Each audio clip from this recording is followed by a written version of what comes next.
Saka ndati ndichitsika hangu mabreak ndichimira bhozi ndava kuenda kuroboti rabva rashaya mabreak.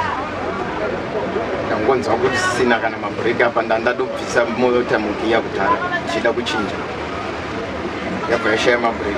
Saka ndaona kuti ndiende uku ndogona kuuraya vanhu.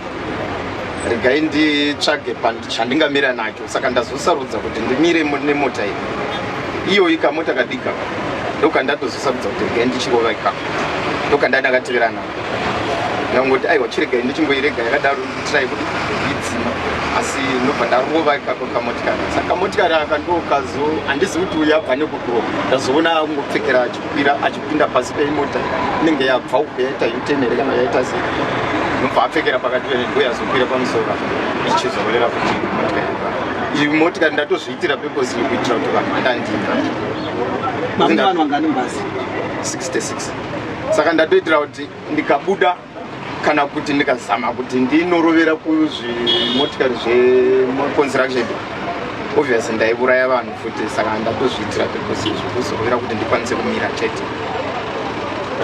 Chariya ndechekuti bhazi ranga chibvoko rakadzima motokari rapoyo vanzvenga robva rafosa honda vhiti kupinda pasi peaisuzu. Ndozvandaona sai mudhima mune mota yewaitiwa padenga.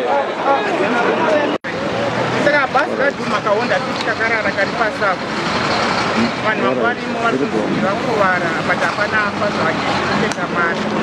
Tsaona yangoitika but chishamiso chetsaona yakadai so mota tichipailana zvatishamisa zvatityisa